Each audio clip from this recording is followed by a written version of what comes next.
Greetings!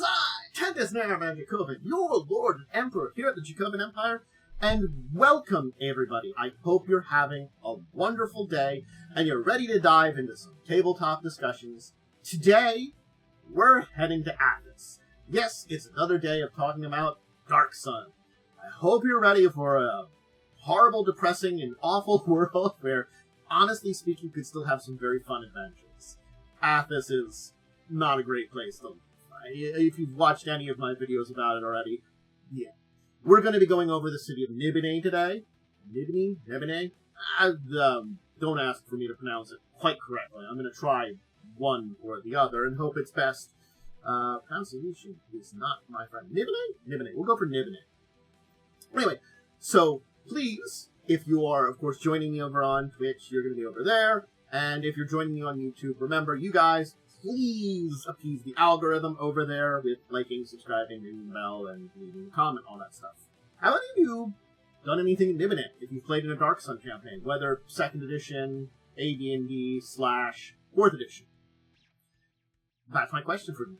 Anyway, let's dive into Nibenay and learn about it. And of course, the first place to start is, I am going to mention more than just the book I normally mention. Because normally I mention, of course, the Dark Sun Campaign Settings. The Dark Sun Campaign Settings is a really great book for getting a lot of information. It's an updated version of it. It still doesn't digress from a lot of the darker elements of it, but it keeps it relatively simple, and it does introduce things to 4th edition, and does update some of the things in there. So I felt like from doing research in the past, it was a very good book. I recommend it every time.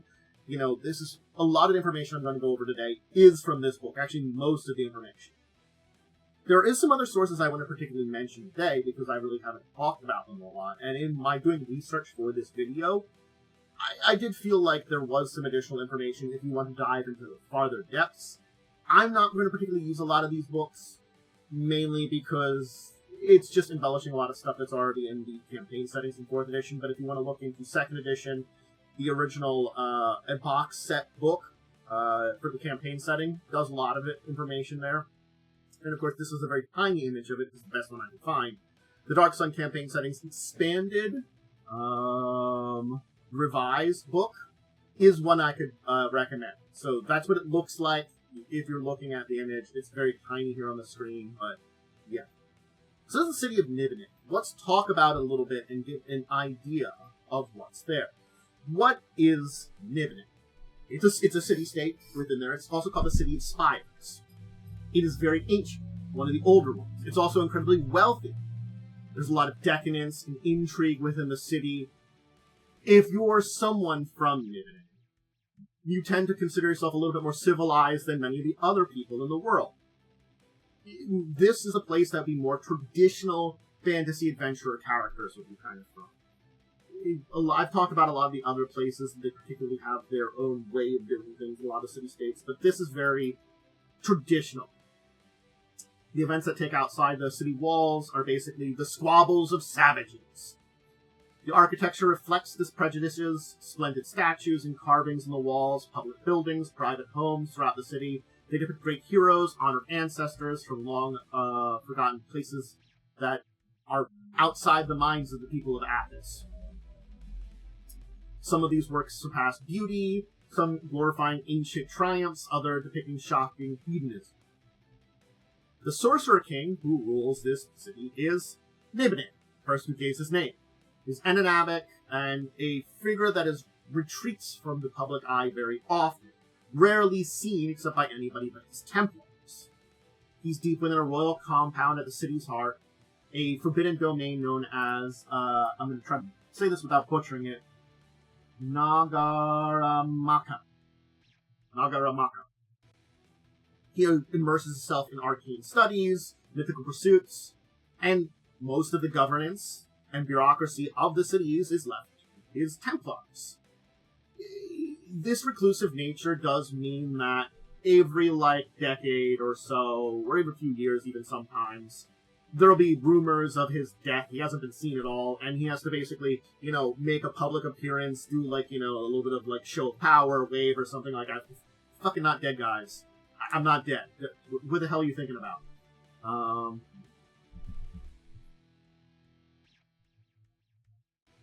thing about Nibenay that you have to show is decorum is important to all the people there. Whether you are a noble, a slave, a commoner, whatever, you generally speaking know your place within the society. And it will show courtesy or deference to those higher in standings within the city. It's basically, there is also this thing that people in higher standing, they don't really mistreat their lowers, they just kind of remain cool and distant to them. It's like, oh, yes, you're the middle people. Okay, great, excellent, you know. It's basically seen that if you would show anything other than that calmness and serenity, it's a character flaw. So it's sort of like they show deference to you, and you don't show anything back. You again, very tiered city.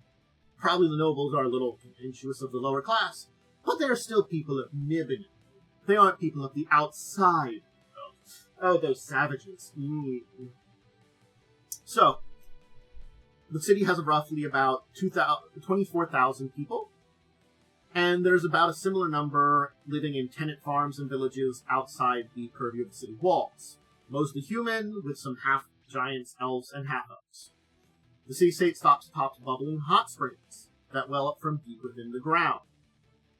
The noble houses own these springs, and so if you want water, you gotta go to the noble houses. As for supplies, it's a wealthy city, and it's exuberant, extravagant, more than any other city-state that you'd find. So if you were coming to one of their markets from anywhere, whether it be a legitimate or non-legitimate market, you could probably find anything you would want. The main productions that the city comes up with are timber, stone, spices, nuts, and of course a variety of dry beans. Dry beans, the staple food of Nibenay. For defense, if the city should be attacked, the Shadow Guard is an elite palace guard of half-giants that number 1,000 strong. The Temple of War supplements these defenders with 5,000, and also try to not butcher these, Janissaries, which are loyal slave soldiers, including a small number of Dray mercenaries. So they've got their palace guard, the Shadow Guard at the top, and then they've got a pretty good sizable set of slave soldiers who, you know, probably can't really get out of that, but are probably treated a lot better than other slaves in the city. Gotta be honest on that one. And of course, because it is a city of trade and stuff like that, and technically would be open to commerce, there are plenty of places if you're coming to visit that you could see. Most inns you'll find in the Sage District, with Cliffside, the Noble District, having a few for visiting nobles from other cities, just to respect them. Or maybe if you have enough money, you know, you also go there. And if you want to keep a low profile, Hill District has some places. But there are abandoned places throughout the city you could always visit that would be a great place to check out. Now I'm going to have to preface this. This is a very second edition image of Nibenay. We'll talk about him. Hey, we are going to have to talk about these Sorcerer Kings and their ultimate goal of becoming dragons in their power. When we talk about that, we're going to have to go into what the Sorcerer Kings really are. But that's why he kind of looks a little dragon. They're images of Nibenay. These are the closest one I could find. There weren't many very good human images. So, yes. Who's in charge? Well, of course, Nibenay is in charge. And Nibenay isn't the only one. But Nibenay himself, also known as Shadow King, again, because not rarely seen, has ruled for about 20 centuries, maybe more. And for that time, yeah, he's left the bureaucracy to everybody that is below him. He emerges only when it's basically to lead war, crush rebellion, or to basically, like, you know, give a, hey, I'm not dead. But things have changed. Halak, over in Tyr, was basically assassinated. And Nibenay knows about that. So he's been a little less detached over the last little bit from that. So, yeah. He's summoned several meetings with High Consort's Council, asking probing questions and what they're doing to govern the city. and basically he's beginning to take an active readiness in the interest in the readiness of his armies, and in basically the affairs of the noble houses. So he's effectively said, like, it's like he's been leading things himself, and stuff like one of my fellows has been murdered. Maybe I should keep an eye out on things just in case. What are you guys goddamn doing for the last 20 centuries? No, really, what have you actually been doing for the last 20 centuries? I really need to know. Now, let's talk about his Templars, because they are his Templar wives. Because all of Nibenay's Templars are female. Tradition dictates that every Templar is a wife of the Shadow King, though it is important to note the marriage is ceremonial for most, and all but a few handful of favored or high-ranking Templars are his actual wives. So, yeah. At any given time, his wives number from several hundred. Almost all are humans or half-elves. They're the upper and middle layers of the bureaucracy that runs the city affairs. And from there, the bureaucracy is divided into 5 temples, each overseeing one aspect of governance. A high consort, who reports directly to the Shadow King, oversees each temple. So as I said, the Council of High Consorts, meeting with them more, these are the basically 5 top-tier Templar wives that he has that are right under him. Now, the different temples are the Temple of House, which controls the day-to-day administration of the city. Under the auspices of High Consort Kahalia, they oversee the reservoir, grain supply, public works, tax collection. They manage the lumber camps that raid the Crescent Forest for wood. So, kind of your day-to-day activities. The Temple of War manages the recruitment or purchase, as more often is the case, as I mentioned, the slave force, training and equipment of the armies.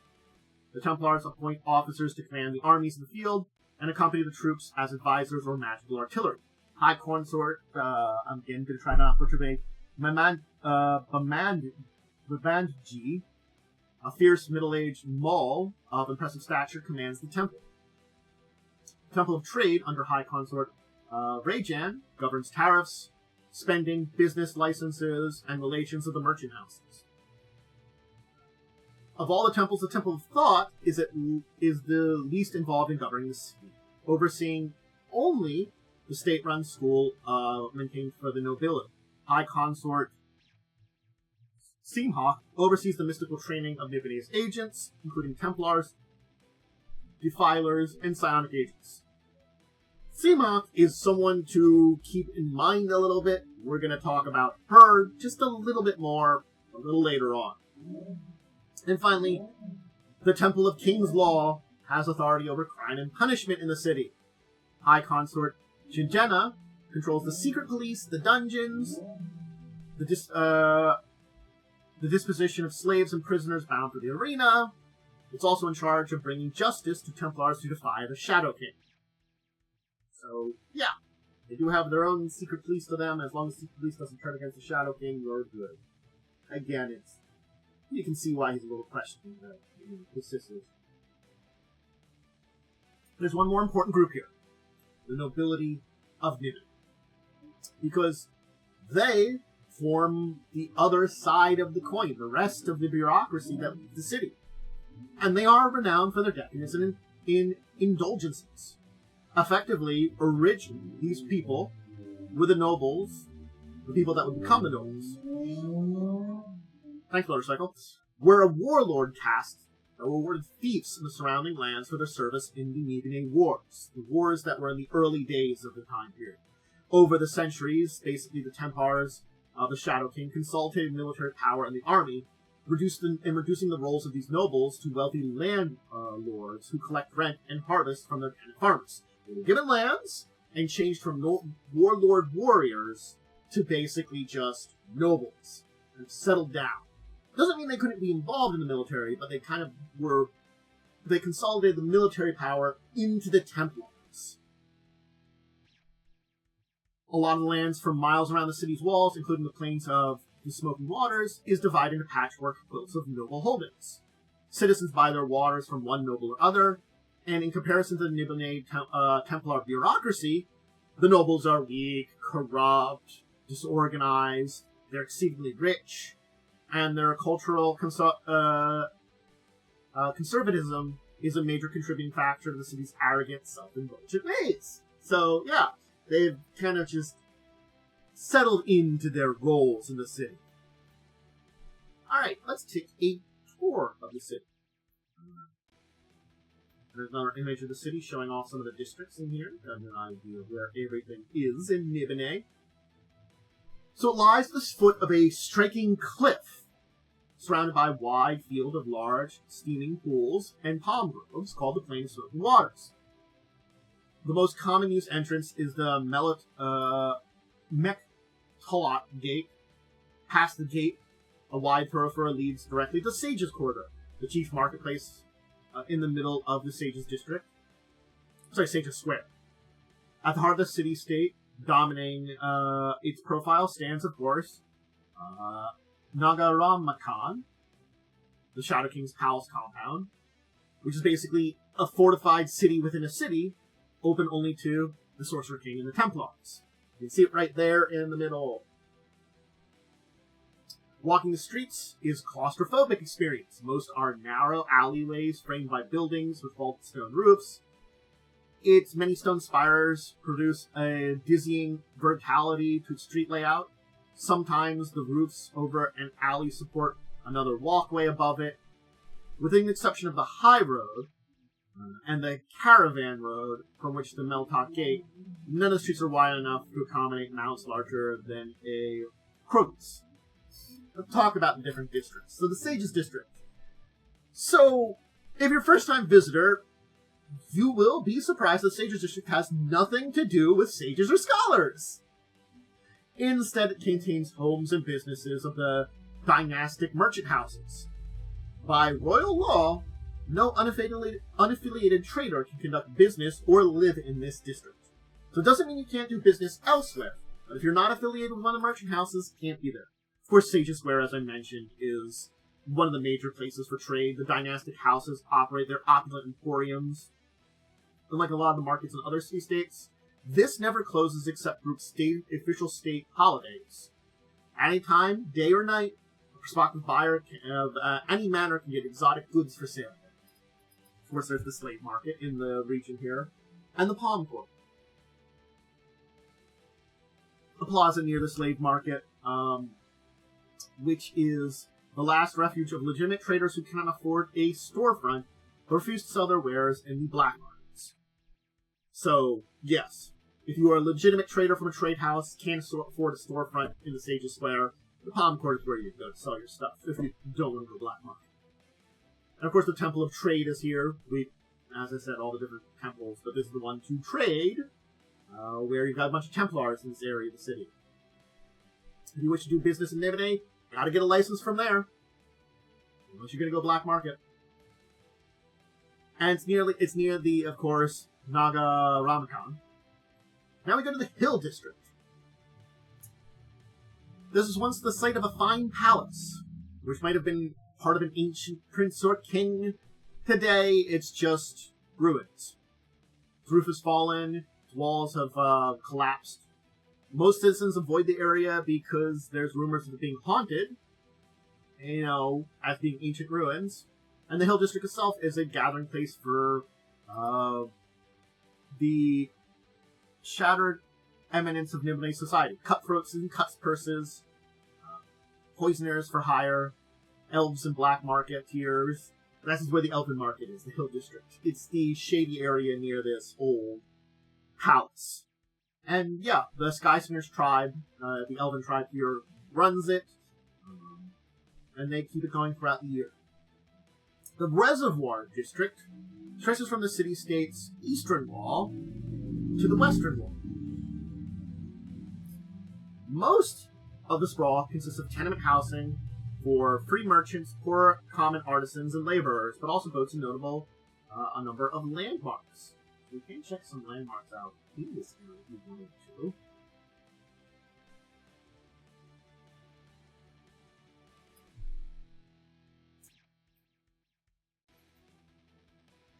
Might have different names in here too, from this older picture.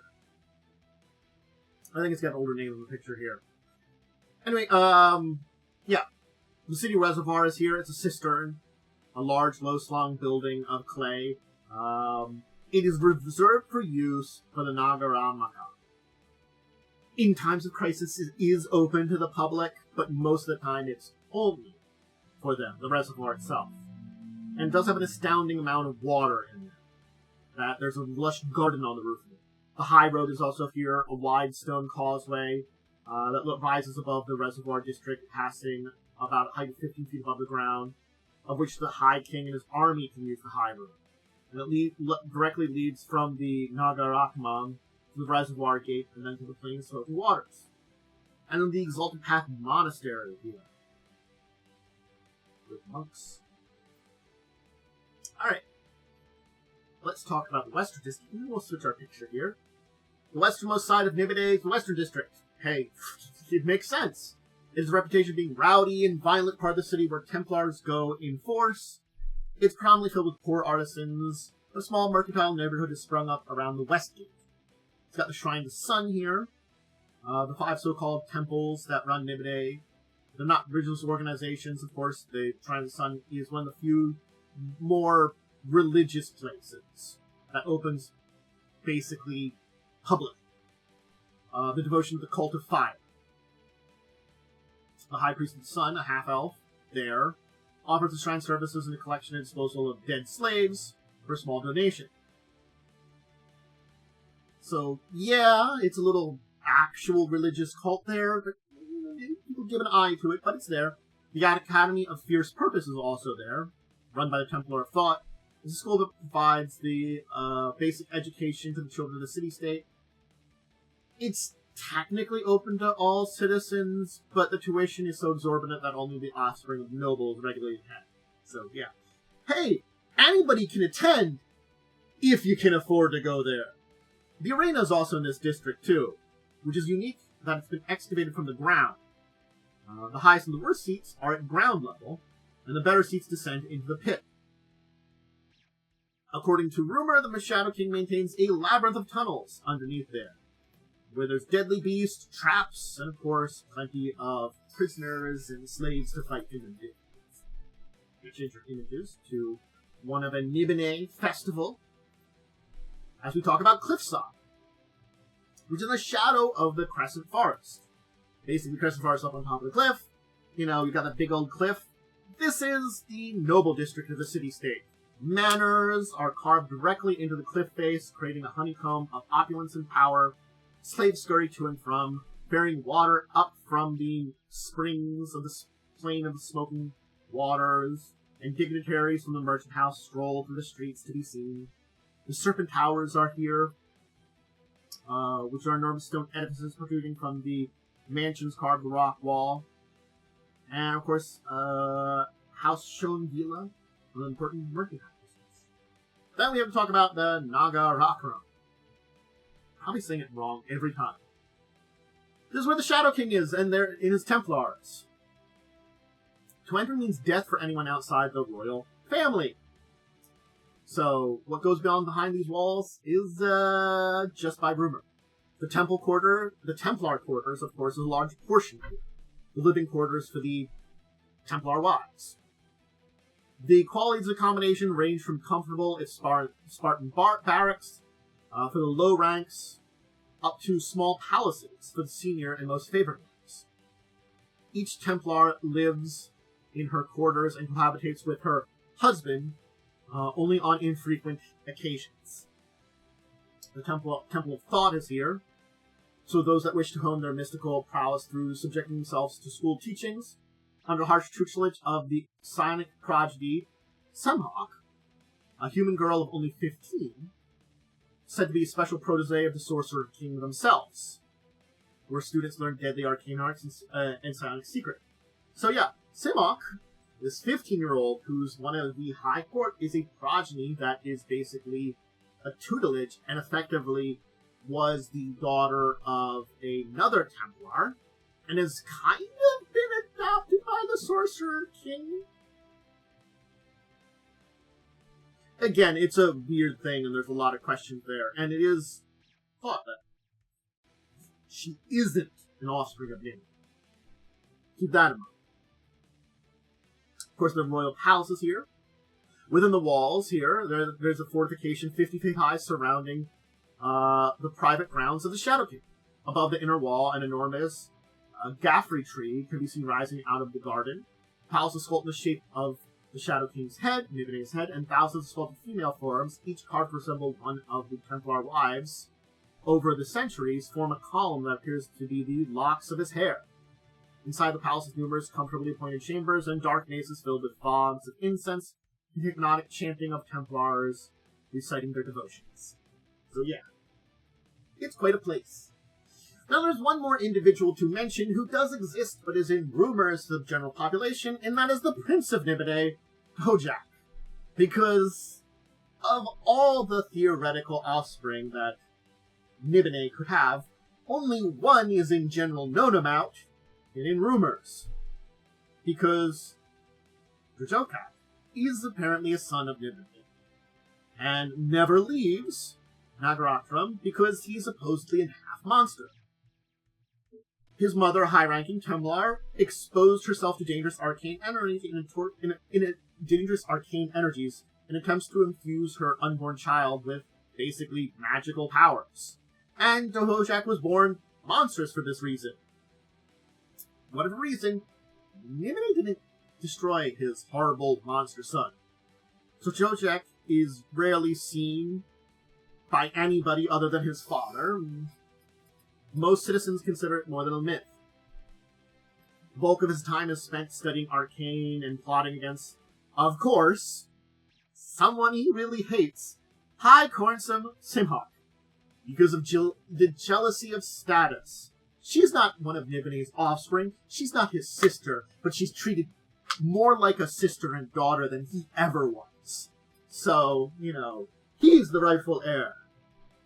Interesting little bit of trivia there when it comes to Nibenay, and probably could have some interesting storylines for something related to that. The Dark Monster Prince, the young tutelage, Nibenay. But, yeah, there we go. That's Nibenay at a glance. And as I said, you can definitely look to some 2nd edition stuff for more in-depth about some of the culture here, with some of the ways that they do various things. The cults, like the Cult of Fire, there are some other minor cults that do exist in the city you can look into. There's information in the older books. Things like marriages, religion, and all that kind of stuff. There is information on it. We don't really need to go into depth about it today. We're looking at Nibenay as a glance, giving you the basic information in it. But I'm telling you, if you do want to get that more information, 2nd edition is probably your better book. There was more books put out during that time period. Not that you couldn't get some stuff from other places and parts of this book here that I've been using most. But, yeah. It's interesting to see that Nibenay is, in general, probably one of the nicer places to go to. I've talked about a bunch of the city-states here, and certainly speaking, Tyr, it's a free city. It's probably the place that you're not going to worry about the most. It's a place, we no longer have slavery there, we've kind of gotten beyond a lot of stuff, we don't have a Sorcerer King, we're free of that, it's still got a lot of issues. A lot of the other cities, the Sorcerer Kings are very front and center, and oftentimes very ruthless in a lot of ways they do things. It is a city where the Sorcerer King has mostly taken hands off. They've got their arcane research. Cough, cough, becoming a dragon. Cough, cough. Ascending to like a dragon god. Cough, cough. We'll talk about that in a future video. Sorcerer Kings are a hell of a thing to actually go into what they are, their origins, what they're doing. But yeah. Regardless, though, it means that the city has run itself and has developed into this interesting juxtaposition of these nobles that were warriors stripped of their power and made just landowners, and this decadence and thought that they are better than anybody else in any other city-state that has kind of led to this. And I think it's one of those things is, as much as Nibenay himself has become invested in the City of Spires, the Shadow King getting invested in the city, because of his fellow Sorcerer King dying in Tyr was a different situation entirely. And it's interesting that he's more interested and more involved now because of that, even though things happened in Tyr because the Sorcerer King was so hands-on. Would the Shadow King see that and recognize that? Probably not. But his involvement, how long will it last? This more interest in what's going on with the armies, the nobles, the templars. It's a hard thing to say. And yeah, it's one of these things that Nibenay is a very interesting city. It's a city that probably is very easy to put a lot of interesting adventures into. But a lot of the higher up stuff is taken aback. You're not really getting involved with a lot of that power structure at the top end. Places like Tyr, you can get involved in the higher end power structure. And again, generally speaking, I do think that Nibenay, like Tyr and a couple other of the cities that I've talked about, generally speaking, would be better to have as this one. I would say, currently, of all the ones I've spoken about, adventures, for those people running them out there, probably not Gold, probably not Draj, but Bollock, Tyr, Nibenay, good cities to have some adventures to start your adventures in, if you're looking for places to start. All of them are fine places. There's still more cities to talk about. We still aren't done. There still is Rom, which I discussed, Uruk, and also city-states that are existing. And some locations that I'll probably talk about before we're done our tour of Athas. There's much more to talk about. Still.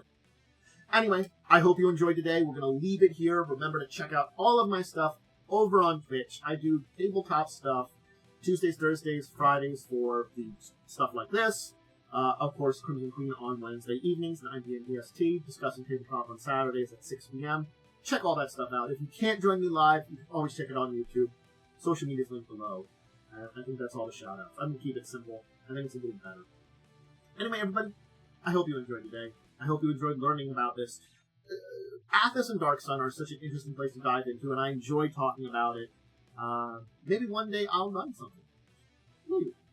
But until the next time I talk about tabletop, to talk about Dark Sun, or anything else, to all of you out there, I bid you a deep and wonderful farewell.